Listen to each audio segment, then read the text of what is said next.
Do you know what? It was funny. I was reading over my notes earlier for this discussion, Mm-hmm. and Mm-hmm.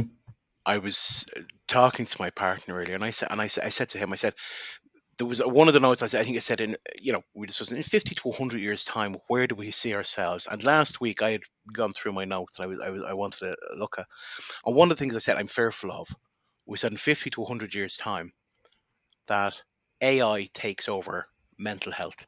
It takes over Mm. becoming Mm-hmm. our therapist, our counselor.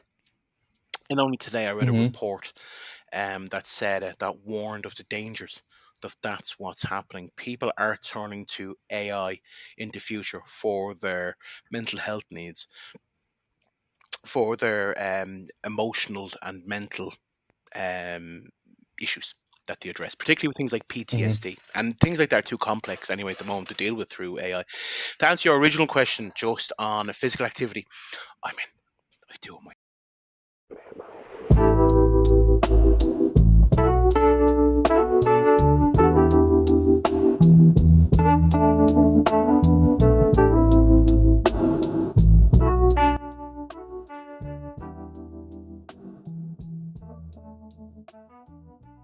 How are you? Pretty good. Pretty What good. time's it over there? I think it's night time over here. Really? It's 4:04 over here, so it's sort of middle of the day. Coordinating this was a bit of was fun trying to align our timetables and stuff like that. Um, Yeah, for sure. so yeah, so I read what you were saying. I read the blurb, so I've made a couple of notes myself of what I'm doing. I don't do want to give you an introduction about what I'm doing or what I'm about or what structure. I suppose it's up to yourself really. What structure suits you? I don't mind. No, I guess we just really want to have a conversation and see where your head's at. So yeah, really, we could start anywhere and go from there. Absolutely. So I suppose I give a bit about myself. My name is Dennis. I'm 42. I'm Irish, and I've been working in relation to men's health, I suppose on and off in the LGBT community for the last couple of years. And some of the work I run a men's group here, so we cater for gay men, bisexual men, trans men, and we run workshops on mental health, assertiveness, confidence building, relationships, things like that. So, and as well as that, it's primarily a social group. Um, so I've been working on that for a couple of years as well. But I'm also, I also bring, I suppose, my own background as well a little bit in. I've done some social studies. I've and my own experience as well. I bring that in, hopefully, to of some benefit as well, kind of. So that's just a bit about me, anyway. That's pretty interesting for sure. Very cool. So what does it mean to be a group facilitator in that regard? Good question. Um, I suppose it's a question I had never been asked. I suppose if I think about it, I put that into the intro when I was signing in, and I wrote, role group facilitator. Uh, if you were to ask me, I suppose it's about encouraging conversation and creating that safe space. Because on one hand, Mm. people have to feel relaxed, that they're able to talk about their experiences, their traumas.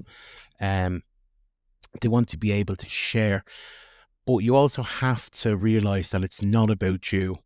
I can have I will admit my personality can be a little bit domineering, so I have to be able to step back from that. But it's also being able to let people tell their story. And the great thing is about when they tell their story, other people relate to it and go, "Oh, yeah, actually, that happened to me. Let me tell you about something that happened to me that's very similar to that."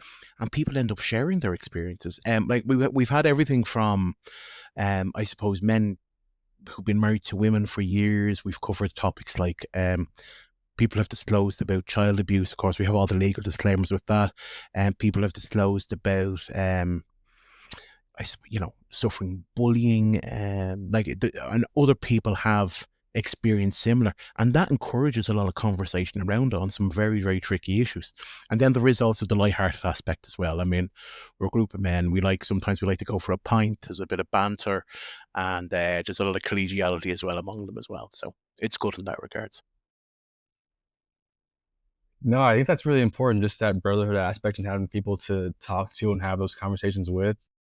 I think that's a big part of maybe why we're in a position we are now. We don't really have those conversations anymore. So it's really cool that you have that system for sure. I mean, those conversations are very important, and I think you is is in the title of the podcast. I think it's very important, the topic of brotherhood.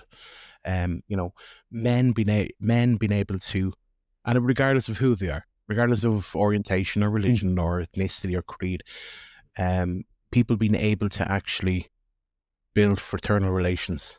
Like there's a lot of one like there's a lot of work being done. I've seen certainly in Ireland and the UK, they have a thing called men's sheds. I don't know if they have them over there in the US. It's Not well, familiar. the concept is, and I think it's a fantastic concept. So you get a group of men who are usually kind of an older demographic, 60 plus, and what they do is then they get them to work on various projects. Could be building a table and chairs of scrap wood. It could be building plant pots.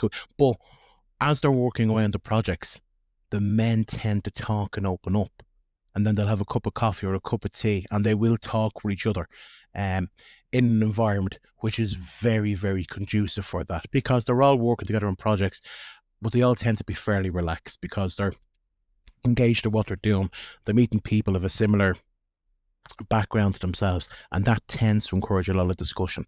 Um, and it helps to build, especially older men, because older men, I think, as they get married, as they move on in life, they tend to lose a lot of their friends. They tend to normally it's just their their their wife, their children, and that's it. Maybe one or two work colleagues, but they tend to lose that friend network they had when they're younger.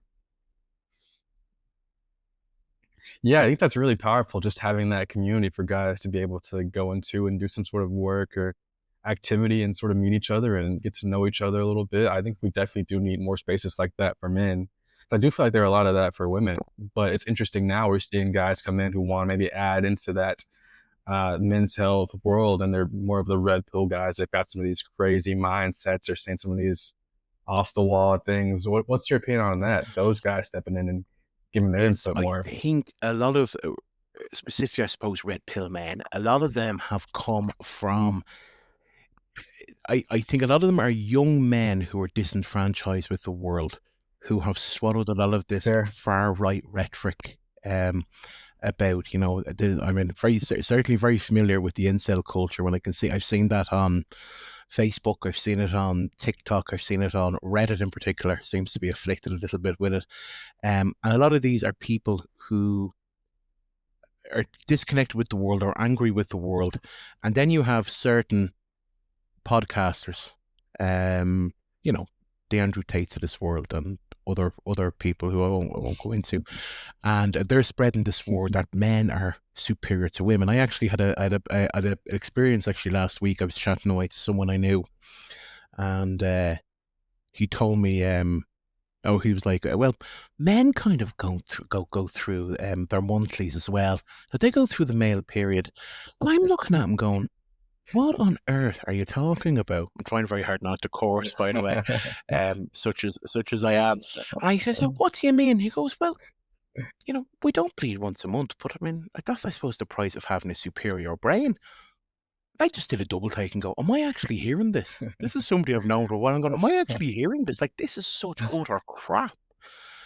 But this is the sort of things that people believe. Um, and Mhm. I'm just looking at myself going, did he actually just say that?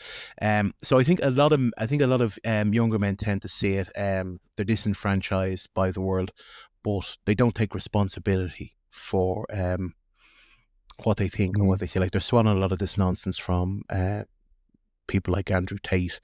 And Andrew Tate himself is up for charges on human trafficking and other activities, you could call them anti-misogynistic activities as well, allegedly. So there's a lot of things there.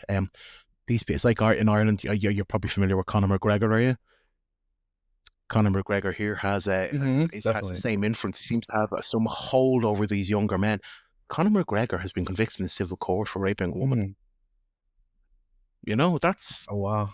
and these are the Yeah. people that they're listening to. And he was found guilty. He's Crazy, yeah. also been Yeah, he's been acknowledged as coke addiction. He only lives he has a bar quite near where I am, and he assaulted an old man who was drinking in the bar as well. So these are the kind of people they're looking up to. Maybe it's a lack of role models, but I can't point Oh wow. specifically to that. But that could be one thing. Hmm. No, I'd agree with that. And that's why I think it's interesting we have these communities that it seems like maybe are a bit more geared towards older men, or at least older men are more likely to come out to them a little bit and be so beneficial for young guys to be able to go in there. But it's also interesting. I feel like younger guys just aren't seeking those opportunities out. So it's really interesting for sure to have those red pill guys coming in and getting a lot of young guys influenced, and the older guys are maybe better role models, but the younger guys aren't really seeking them out. So what do you think the answer is to that? Is I suppose is to promote is for certain men within the community. Is men who have the lead, like there is always leaders in a community. You could be looking at people, I suppose, like sports stars. You could be looking at writers. You could be looking at even people who I don't know who. If there's um an anti Andrew Tate, the anti Andrew Tate, you need people who are upstanding citizens. I mean, I suppose I was thinking of this the other day. Who would be a good role model? Um, and I suppose if you look in Ireland, you could look at. I suppose if looking from an Ireland and a UK context, you could maybe look at someone like Killian Murphy. Killian Murphy, the actor, won the Oscar for Oppenheimer, but he is a very much a family man. He's very he kind of has tend to punch down on those who kind of hold these red pill beliefs. For me, he would Hmm. be a very, very positive role model. You know what I mean? Not only that, but he's kind of he doesn't get involved too much in publicity. He's not publicity hungry. He just comes down as a very down to earth sort of person. Um, that's one person I can think of offhand. But I mean, you've probably seen it yourself. I mean, is there a lack of role models where you were? Do you think, or can you think of a role model offhand? And I think a lot of it might start with at home father. You know, you want to have a. I'm not saying a lack of a father figure. Usually, a mother fulfills that, but you know, a good male role model at home who kind of shows very positive values because we have to. I think we have to redefine masculinity. I'd agree with it. There's definitely not anyone like that's a celebrity that comes to mind immediately, but to your point, I do think that we definitely need more of those like father figure, like at home type guys. But it's interesting; those guys aren't famous or anything, so of course most young guys aren't being exposed to a lot of those type of people. But I think the most regular, like masculine men, like the most normal men, are just like those everyday family type guys that are at home just being role model to their family and being a part of the community. But of course, you don't really get exposed to that, so it's really interesting. Like we've got those guys who are more sort of in the shadows, so to speak. Maybe they're more unknown relatively, and then we've got the really famous guys who are just saying crazy off the wall stuff. So I definitely think there's room for more celebrities who are like the guy you said. I'm not really familiar with them, but just like guys who are just regular guys that'll punch down Well, the crazy red pill narratives for and sure. I think you hit on something interesting there. You mentioned about the regular everyday guys, so youth workers, scout leaders, um, Mm-hmm. community leaders, people involved in, you know, on a sports on a grassroots level, say American football, baseball, that you know, they're often the people who are going to spot these signs early. You know, I think a lot of those places are the places where you pick this sort of stuff up at the grassroots, all this red pill beliefs that they're kind of devouring for some reason. Yeah, for sure, definitely. It's really interesting. What's your you're a big sports fan. You mentioned American football. Is there like a big sports culture that you follow? I suppose we've three not we've kind of four sports here that are huge. Mhm. We actually, funny enough, there's an American football game this weekend. I can't remember who's playing, but I know there's an American sports game. They have once a year. They have I think they have a college game between two teams every year here in Dublin. Oh yeah, yeah, I sure. don't know who they are. I just seen this because there's a lot of Americans around Dublin today. You can hear a lot of accents. But the four big sports is rugby. That's huge. Mhm, That's a very it's paid by a lot of upper class people in Dublin. And then mhm. there's Gaelic football. Um, yeah, I'll Okay. let you Google that. And there's hurling, which is a bit like if you imagine if you imagine all the enforcers from ice hockey decided to play with no shin pads and they had to wear helmets, hitting a ball very hard around the field. Again, Google hurling, Mm. and then soccer. So I would be a soccer fan. So I would watch. Actually, if anything, soccer is the perfect example I find where, if you want to engage a bit of positive masculinity, you see fathers and sons going to games, and there's that kind of whole family around. The whole family's coming out for a summer evening, and everyone's people might be having a few beers, or having a burger, or having a coke. It's a very family, and it's very positive because it's very community driven as well here. So they do a lot of things like they encourage a lot of they encourage a lot of people like they get refugees involved, they get a lot of ethnic minorities involved and stuff like that. So it's very good from that kind of aspect as well. It's a very community feel to it. It's very working class as well. I think that's the reason why I'm kind of a big fan as well. So I would go down and watch the soccer here. So the season runs from February to October. So it's been like, because we get good weather during the summer. We might have one day in July, which we call summer, but the rest of the time it's 21, 22 degrees, which to us is too hot. But that's it over there. What about yourselves? Yes. Yeah, no, it's interesting. We were talking about role models, and you mentioned the football guys, the coaches, and all that. I definitely think there's a huge culture and community in sports, especially for men. And I didn't really come to mind originally, but there's definitely that place for like coaches and athletes to be those big male masculine role models. So now when I think about like masculine guys that I need to look to for their opinions, like LeBron James, like guys like that, are, oh, good family man, you know, great athlete, great guy to at least look to in the community a little bit. So now I do think about like guys in sports that are good masculine role models. But yeah, I'm definitely a big fan. I'm a big basketball fan. I'm in Minneapolis right now, so I've got Timberwolves season tickets. Okay, So so we're gonna it's see a few ringside. Timberwolves here. Not rings, That was the but phrase I yeah, would say. I definitely. got ringside Imagine tickets. that. That'd be amazing for sure. Maybe down the line, but yeah, no, they're 200, so a little bit up there. But yeah, I'll be there. I'll be at most games. And then big Vikings fan, really a big Ravens fan as well. But yeah, NFL football as well for sure. Just all of those things for sure. Just following those athletes and sports guys and coaches. But when you hear those guys talk, you're like, oh, these are regular grounded men. I definitely think it'd be beneficial to hear more of those guys talk. But it's funny, I'm a younger guy too, so I'll see a lot of clips of guys chatting, and I'll see more of the Andrew Tate type stuff, more of the Red Pill type stuff. So I definitely think, where do we find that balance? I'd be interested to see where we are a few years from now in that regard, for sure. Well, I certainly think. I mean, in terms of sport, I mean, on a grassroots level, you want to have Mhm, people who can. Sorry, scratch my ear. You want to have people who can spot these behaviors early on.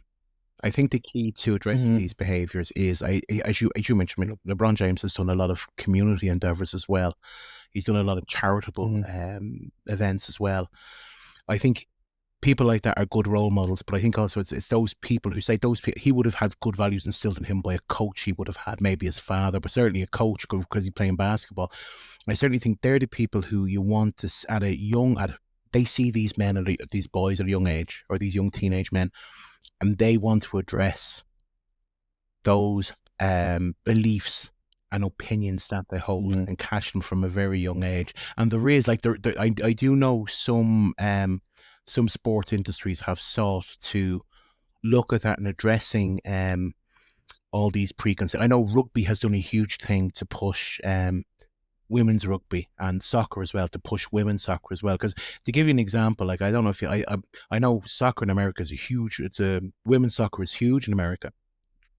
It's got a major. mhm, Remember Mia Hamm and a lot of famous American players in the UK and Ireland. I think some people kind of look down on it.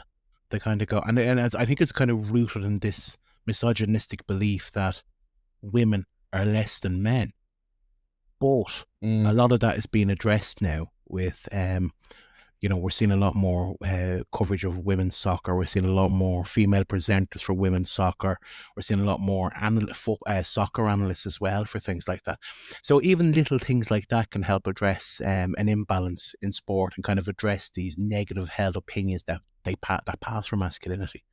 these opinions shouldn't exist in the first place. But a lot of these people have grown up with these opinions that women shouldn't play soccer, women shouldn't play rugby. Do you know what I mean? And especially growing up in a Hmm. conservative, I suppose Ireland was a conservative society up until the 1990s. So there was a lot of that. A lot of that is to blame for Hmm. problems with opinions that we hold to be opinions of masculinity, but really they're just prejudice dressed up as something else. Definitely, yeah. It's really interesting you mentioned the female soccer point that it's maybe shunned for women to maybe participate a little bit out there, but it's sort of interesting being here where, to your same point, I think it is a misogynistic thing that causes it, but women are more pushed towards sports like soccer and rugby over here as opposed to so our big things are football, basketball, and all that stuff. So I think it's more pushed for women to be in the soccer type field. So it's definitely interesting how you see that cultural difference. Hugely, hugely. For sure, definitely. You mentioned the coaches finding the young men and seeing those behaviors Mm. start to build early. I definitely do think that's a big thing. I think it'd be very helpful just to have more young men in sports and then more coaches that are just more masculine, like normal type grounded guys in there to your point, spot those behaviors and sort of stomp out some of those bad behaviors early. What's your opinion on that? Do you think Sorry, we need more sports culture? Tune, Go ahead. there was a lag in the connection there. Could you repeat that again, Austin? Sorry. For sure. I was sort of building towards that point of, do you think that we need more grounded men in sports and in coaching and just more young guys going into that sports, those sports cultures, those sports communities? Do you think there's a big room for just more sports in general to bring men together? Yeah, I mean, you take the example of a um, team, and if you Mhm. take the example, let's talk. I suppose baseball. The principle still applies to most team sports. If you have say you have I don't know, an under 12s or under 13s baseball team, and the coach comes in Mhm. and the coach says, let's assume he's a good coach. A good coach comes in and he says, right, we're going to have a team talk. He talks to these young boys and he says, right, this is what you've done wrong. This is how you can this is how you can address it. He doesn't shout. He doesn't scream. He talks to them normal level. He looks at each individual. If he spots somebody with a problem, takes them aside and he talks to them. He builds a good group, encourages them to be a team. What he's doing is he's building good behaviors, good Mhm. positive reinforcement is what we should be looking at in masculinity. And this is exactly the way I see it.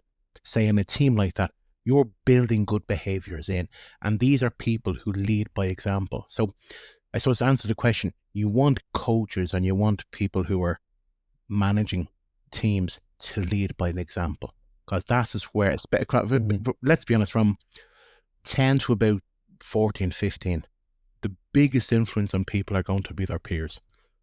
A good coach Mhm. should be able to contribute there as well. Someone they should look up to.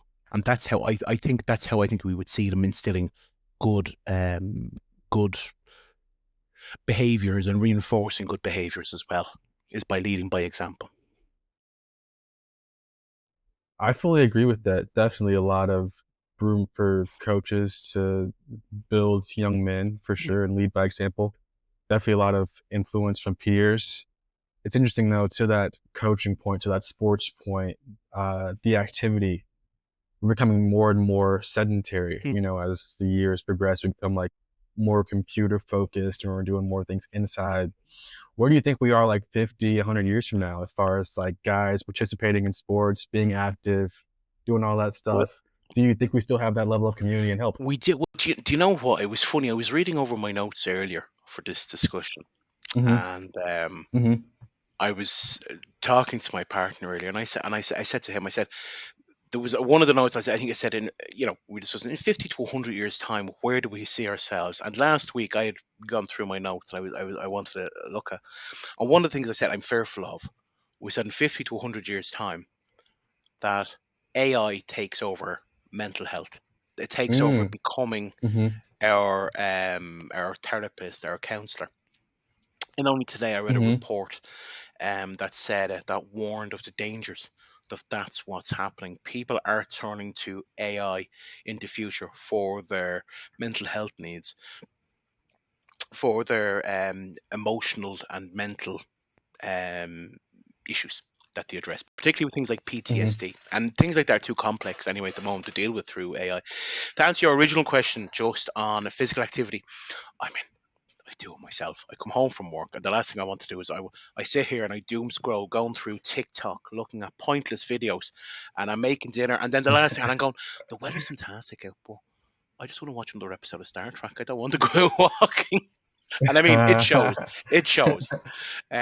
But yeah, like that, I think in 50 to 100 years time, I think with the advent, I certainly I think of social media and some aspects of that. I think people have become more involved in that. People come home from work and people don't want to. I can see it getting worse as the technology becomes more immersive. People don't want to become more active. But I think that's the wonderful thing, and that's people I know who are doing the people who are doing this at the moment. Being active, you can build things into your day. So, say for example, at lunchtime, I might go for a walk. I get 2,000 steps in. I could get 3,000 Mhm. steps in coming home from work. I could get another 2,000 if I decide to work to go grocery shopping, or if I decide to, I don't know, go to the library, something like that. So you can build. Being active doesn't have to mean you go for a 10-kilometer walk every night or an 8-mile jog. It could be you just build the steps in incrementally around your day, and I think that's the key to it. Is that we all have this image that you have to go walking 8 miles, you have to go walking 10 miles a day. No, you can build it in around your day, doing what you do. Now, obviously, I wish I did practice what I preached. I do endeavor to get better, but that's the way I have when I've been on weight loss before. That's how I've done it. That's really insightful. That's my advice too. Is just like you can build it into your day. You can do a little bit here, a little bit there, and I think people are a little bit scared away from activity because I think it has to be this big, impressive thing they do at one point in the day. Mm. It takes an hour long. Get a really crazy sweat in. No, you can just do a little bit here and there. I think that really does take you a long way. And I do think that helps with the community aspect, helps you be more of a part of your community and meet people and have those conversations as well. You mentioned, go ahead. To build on a point, just there, the Mm-hmm. sense of community that you mentioned for men, for Mm-hmm. male loneliness, and this is the advice I have given to men who are lonely, is Mm-hmm. now it doesn't necessarily have to be exercise, but it does help. Is to go on an app like Eventbrite or Meetup or even Reddit in your area, and to look up things Mm-hmm. like it could be I don't know, it could be your local American football team, it could be a soccer team. It could be there's a hill walking group here who have had enormous success, and they go on walks during the day. On a Sunday they meet up, and that has started a lot of friendships. We do walks, our own group. We do walk in the Phoenix Park, which is um one of the largest parks in Europe. I'm just boasting here now about my own city. But we go for walks there during when the weather's nice. Um, but the great thing is being a when you're a man again, and I've noticed this. I've kind of seen it threads on Reddit about this. I'm in my 30s. My friends are all married. They've have wives. They have kids. They're couples are socializing with other couples. Um, and these guys get into their 30s, and they're kind of saying, what do I do to make friends? One of the keys is to do those activities because you're building. You meet people with similar interests. You're getting active. You're talking when you're on these things, and as a result of that, you end up networking. You could say you end up, say for example, the hill walking group. The way I understand it is they go, "Oh, have you done that walk before up the mountain?" "Oh yeah, it took me 3 hours." "Oh, I did it in 2 hours 45. What's your technique?" That opens a conversation. So to me, I think that's essential. And then there's things like, I don't know, book clubs and things I've heard of classical music appreciation book clubs. Um, I've taken up board watching. I used to do it as a child, things like that. There's this very there's a number of ways I think as you get older. Um, so yeah, get active, keep fit, make friends. I think that's certainly a good way of doing it, certainly for community. For sure. Yeah, I do think that men bond well just doing activities together and having those conversations based on those activities. It's interesting though. You sort of alluded to it with AI becoming more prominent and us becoming more of a computer culture. Do you think that plays a role in that male loneliness epidemic? And do you think that we will get any better in the future with our current trajectory? Um, I read a very sad post the other day. I think it was on Reddit or one of those, and it was a young man who had said that he doesn't have he's never been with a woman in real life. He doesn't have the confidence to Mm, speak to women. I don't know if you might have seen it, but one of the things he said was that his AI companion has become his girlfriend. Now, to mm, me, it's kind of like it's easy for me to laugh. It's easy for me to judge. I will admit I have done hmm. mea culpa. I shouldn't, but I suppose for people like that, this is a reality of their existence. You know, this for them, this is a very real connection. And again, as the technology becomes more and more immersive, I mean, all you have to do is to look at the something like the Oculus headset, or there's another one I think Quest. I can't remember who does that. And these headsets, they immerse you into this world. And while the technology is in its infancy, very soon people are going to, I think, become really, really immersive in this. I don't know if you've ever seen the film Idiocracy, have you? I don't So think so. No. Idiocracy was a little known budget film, and it looked at a world in which people had become so dependent on technology and so dependent on um, immersive VR and things like that, that their IQ dropped over years. Mm, And the whole premise of the film was I think it was Owen Wilson's brother, I can't remember him offhand, played this chap who was Luke Wilson, I think, was frozen in time. He wakes up 300 years later, and where he's gone from someone being an average IQ, he's now the most intelligent person in the world, thanks to this. But even though it's satirical, it's a very, very good it's very good commentary on how the world might develop. I'm not saying it's going to develop like that, but the more and more I'm seeing this immersive technology, and the more and more I'm seeing people immerse themselves in it, the more and more I can see them lose touch with the world around them. I'd agree with it. And to your point, I think I may have seen that movie maybe a little bit back in the day. I'm not totally sure, but I do recall seeing something along those lines. I agree with you for sure. I definitely think that as we progress, it's going to become more of that. Like, I definitely do meet a lot more guys that are like, yeah, I've never been with a woman. I've seen the conversations where they say, yeah, AI is my best friend. And when ChatGPT was updated, they lost their friend in those type of situations. So I only potentially see it getting worse. I don't know what the exact answer is to that. But yeah, with the progression of things, AI is going to keep growing, becoming more insulated, becoming more active in just computer worlds and online community as opposed to real world, real life communities. So I do think it could get a lot worse down the line. You sort of alluded to Mm. therapy, like people using AI as their outlet as far as therapy.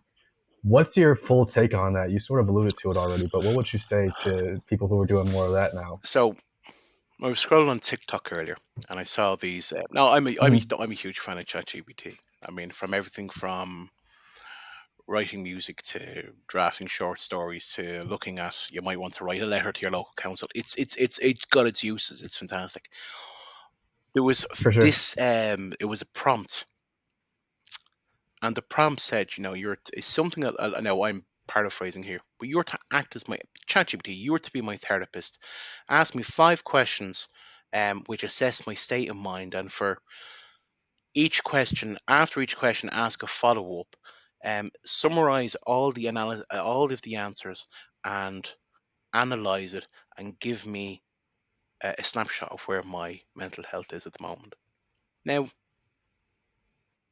that's that's fine if you're doing this, I don't know, pop psychology.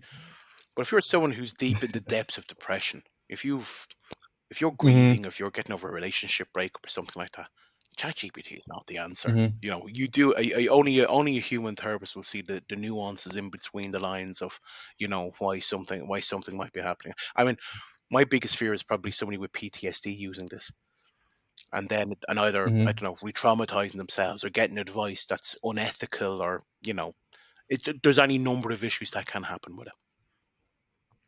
That's what I feel, and I also think that it's going to drive up the number of people who are suffering male loneliness as well.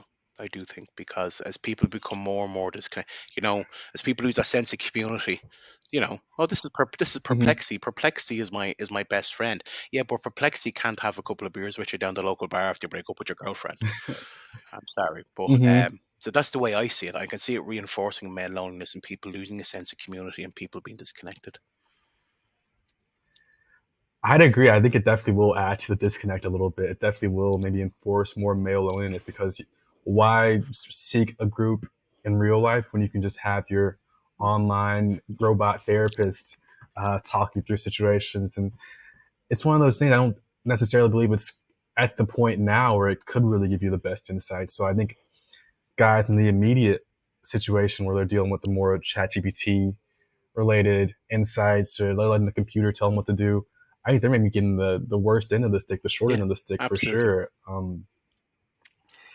So yeah, very interesting trajectory you're on right now. I definitely think it has its place for sure. I think it's definitely helpful in a lot of ways, but I think it may be hurting in a lot of ways, and I think it may be hurting in ways that aren't necessarily getting talked about. So I mean, look, I'll be interested to there's see. I mean, like, I grew up as um a child. I was gay, I was fat, I was living down in an area of I was a you might say I used to be called a city slicker because I moved from the city to the countryside where I was raised, and I know exactly that feeling of Mm, loneliness. There's a good chance that that was, I don't know, 30 years ago. That was 30, 35 years ago. There's a good chance if that was me mm, now, I would have turned myself to ChatGPT to have a friendship. You know what I mean? Because I would have known nobody else around me at that stage. You know what I mean? And to me, chat it might have made sense at the mm, time. So I can fully see why people would go for something like that. mm.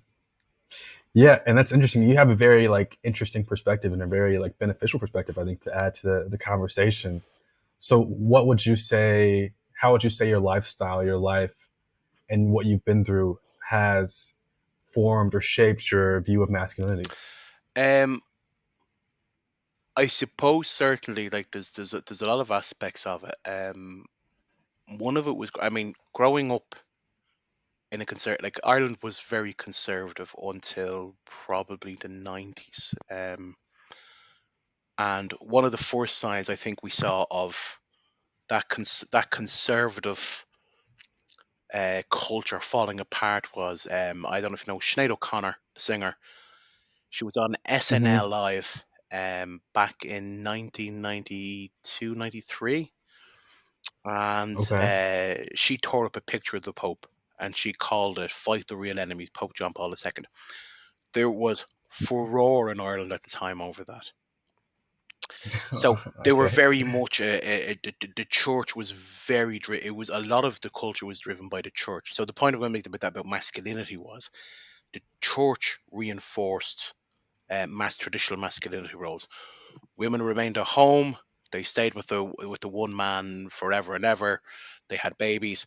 Men went out and work and provided for the families. Right, there was nothing in between. I think over the years I've seen those kind of roles change. Men have become more involved with their families. I have friends who are very hands on as fathers. Um, Mm-hmm. I have my own father. Raised me in the 80s. My mother worked, which was a kind of a role reversal. So for I think there's a lot of that which kind of subverted these ideas of what masculinity was and kind of repurposed it and changed the masculinity for much more positive thing.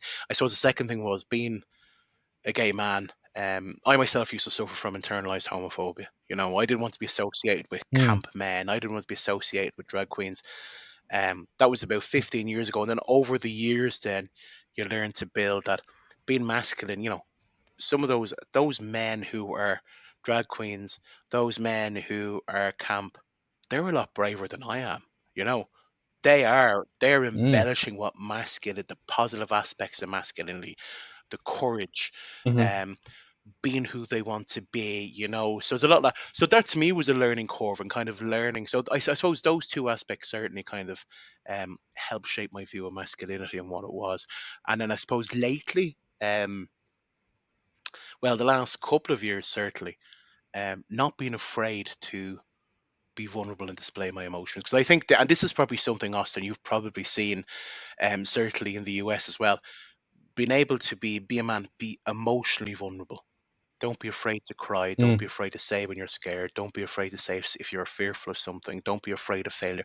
You know, traditionally, always as men, we pent up a lot of our emotions, but I think it's kind of changing now because we're beginning to let ourselves be more vulnerable. We're allowing ourselves to, you know, you know, I tell my friends I love them. I hug them. To me, that's redefining masculinity and making it more positive. For sure. I definitely think we need more of that too, for sure. I think you hit on a lot of great points. I definitely think to that point, the drag queen guys, the camp, I'm not sure what that exactly entails, but those guys for sure that are living exactly how Mm. they want to live, I think that sort of embodies masculinity, that courageousness, that fearlessness, that strength to be yourself. So I think that's a really good point for sure. I definitely think that speaks to the evolving masculinity, the evolving definition of that term for sure. I definitely think that was really powerful and insightful, definitely. Um, what will be your message to younger guys who are hearing some of the opposite rhetoric and trying to find their masculinity in the modern world? What would you say to those guys? Don't let yourself be defined by what you're hearing by all these people online. Seek out what seek out masculinity by looking at a broad range of men, what they've achieved. Mm-hmm. There's like people like LeBron James, um, people or Barack Obama, but also look at people in your, Mm-hmm. youth groups, church groups, scouts, community leaders, um, those who are Mm-hmm. working in, like I always said, especially though, this is one thing I always, these are people I admire, people who do volunteer work, people who are working with the homeless, people who are working with the disadvantaged, people who are working with refugees and asylum seekers, people like that, like those Mm-hmm. men who show, they exude great qualities. They show great leadership. They show great courageousness. They're the type of people who you should look up to be role models. Never mind the Andrew Tates and the Joe Rogans of this world. There are much better role models out there with a much more positive message.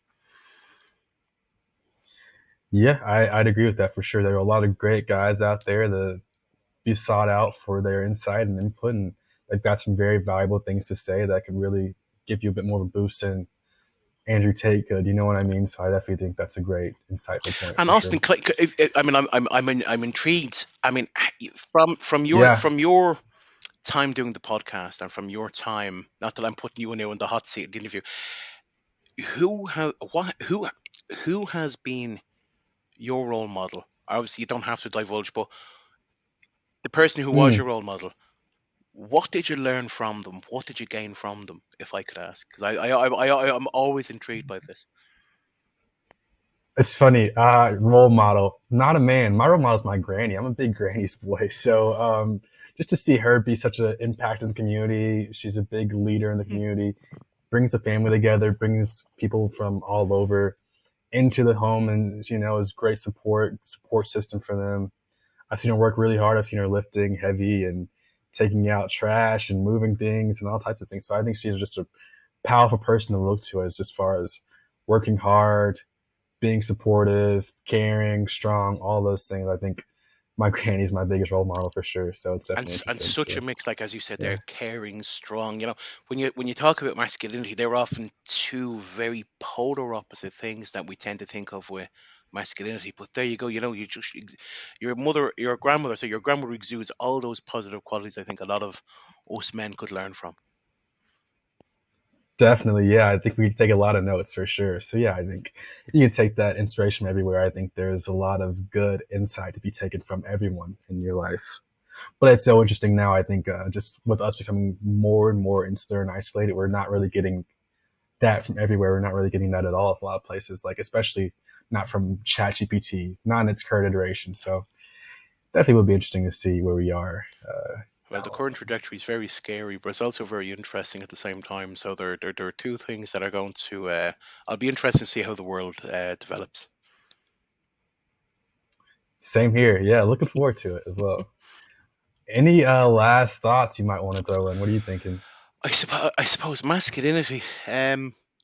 It comes in many shapes and forms. It does. I mean, Hmm. from the I suppose from the people who are, when I say but the effeminate gay men who were there at Stonewall to the um those very strong. I always cite there was in Ireland we had a huge there was a lot of people who suffered clerical sex abuse from the church, and a lot of Hmm. those men they took the church, the institutions that were under the auspices of the church, and they brought them to court. And I always thought those men were extremely brave. I always thought people like that, like to stand up in a court of law and to talk about what's Hmm. been done. Um, and then everyone in between. I mean, I've got two close friends who I would classify probably kind of as role models. My own father and mother, my partner. You know, I have a lot of Hmm. people there I would look up to. Um, but yeah, Hmm. masculinity is a broad spectrum. That's what I would say. Definitely, But it's good. I'd agree with that It's for through the good sure. work of people like yourself, Austin, that we're helping to kind of push that message and to kind of helping to redefine it and bring it into the mainstream and kind of hopefully help these people who are kind of falling victim to that red pill culture. Hmm. Yeah, I definitely appreciate it, and that's the goal for sure. It's just to have more guys like you just spread the message a little bit. Share that input. I think there's this. It's easy to fall into this trap of the fake masculinity where you're like, oh, I'm a big tough guy. I don't really share anything. I do Yeah, this. I do that. I don't know. I don't think that really helps anyone, especially nowadays. So yeah, I yeah, definitely would like to spread that message yeah, more. positively. Is there anything you'd like to plug or anything? Any sort of activity or thing going on? Well, if you're in Ireland, www.dublinmensgroup.com. That's my own group that I Mm, run. We've 2,200 men.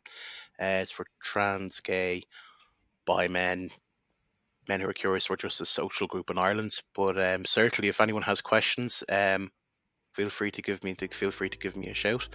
Um, and no, I think that's about it, really. I'm not used to self promotion, so I do apologize. I can be a little bit uneasy on camera, but thank you, though, for the opportunity. mm.